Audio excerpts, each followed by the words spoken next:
German frustration at bailing out Athens is felt by Greek businesses who say they're all falling victim to a media hate campaign.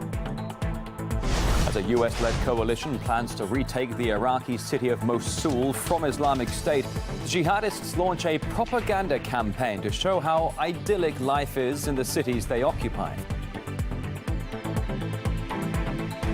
And American shale companies are forced to fire thousands of employees, despite oil prices creeping back up. Experts are all saying Saudi Arabia is winning the war on the black gold market.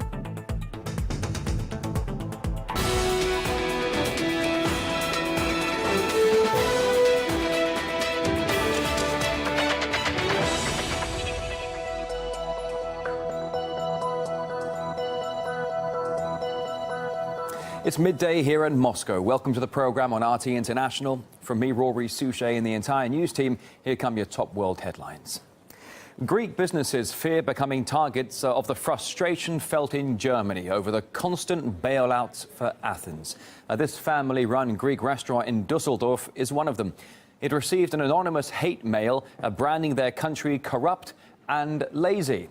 And after the message was posted online, it certainly took on a life all of its own. Here for a moment on the program, let's show you that email. For example, the message starts by hitting out at the Greek government, calling it brazen, impertinent, and behaving like a mob of crude, mannerless jerks. RT's Peter Oliver, he visited a similar restaurant in Berlin to try and get some reaction from the Greeks there. The letter at the centre of this controversy was sent to a family-run Greek restaurant in Dusseldorf, very similar to this one here in Berlin. In the poison pen missive, the author asked the question, why pay taxes? Why work when you can sit in the sun and have somebody else, meaning Germany, pay for it? Well, the family that ran the restaurant, that posted the letter on Facebook, it's already received over 20,000 likes and being shared 6,000 plus times. I spoke to a representative of the Athens government here in Berlin about what he thinks about this letter and what's behind the climate of hate. This was the action of a coward. It was anonymous. This letter is harsh and biased. In no way does it help find a peaceful solution. Such rhetoric is inspired not only by the media, but also by German politicians. Don't forget that just 2 weeks ago, Mr. Schäuble said, "I feel sorry for Greece for electing such a government." And of course, the media has followed suit. The current Greek government's attempts to try and renegotiate its debts saw it top the headlines here in Germany, and many in the Greek community here saw themselves as being portrayed as the bogeyman of the Eurozone. German Chancellor Angela Merkel, though, says that the only way for Greece to get out of its debt black hole is through tough austerity. And it's that tough austerity that the current Greek government says is leading to a humanitarian crisis in the country. From Berlin, I'm Peter Oliver for RT. The media is being accused of stirring negativity towards Greeks, particularly Germany's largest newspaper, Bild. Last week, it printed a huge headline reading, "No more millions for the greedy Greeks." It also launched a campaign asking readers to post selfies with that cover page. Now, it received criticism for bias, and now the hashtag #NoBild is trending on the internet. Germany's obsession with the fate of Greece is understandable. Athens at the moment is holding 315 billion euros in debt, which it owes to the European Union, the IMF and the European Central Bank. If Greece doesn't pay that back, or if Greece leaves the Eurozone, Germany alone stands to lose nearly 80 billion euros. Thousands of refugees are fleeing ferocious fighting near the city of Tikrit. It's where the Iraqi army is attempting to wrestle control from the hands of Islamic State. The attack is the biggest offensive yet by government forces, which also include tribal fighters and Shia militias. They have surrounded the city on 3 sides and are planning an assault on the center. Skirmishes have also broken out around Mosul, another area where the Iraqi army is preparing a massive offensive. And the US-led coalition is amassing and training up to 25,000 soldiers for this operation. The ground force reportedly consists of Iraqi and Peshmerga troops, and they'll be facing around 2,000 jihadists. In response, the Islamists are doing all they can to show that life in Mosul continues as normal.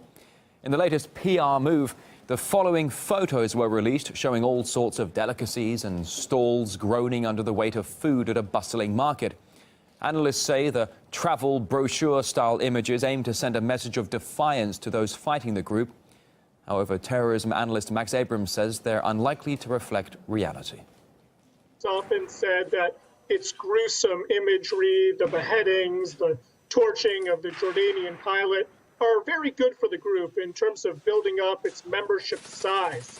But in actuality, their natural inclination is not to be attracted to the group, but to be overwhelmingly repulsed by it. And that's why increasingly Islamic State has fewer and fewer friends, including within the Arab world. Really, Islamic State is not doing nearly as well as the propaganda that it would like you to believe. The images which I've seen in Mosul, for example, are completely unrepresentative of life under Islamic State. That's why people are turning away from the group, and that's why Islamic State needs to ramp up its propaganda to try to depict the opposite. The image of Islamic State jihadists in the media has been examined by RT's Laurie Hafenist. She explained her findings in Anissa Nawe's In the Now program.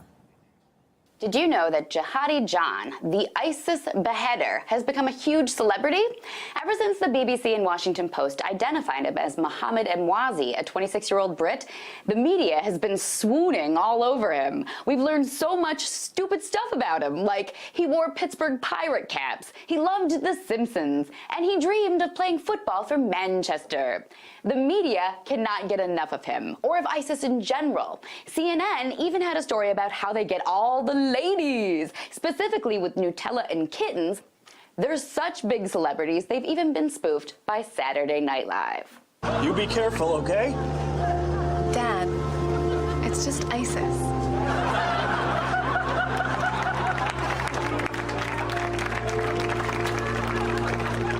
ISIS has made the big time. So of course Jihadi John, their most prominent member, has become a massive celebrity. We even named him after John Lennon, the Beatle who sang Give Peace a Chance. We named him after one of our biggest rock stars of all time. But why wouldn't we, when we're treating him like that anyway? I'm the resident, and now you're in the know.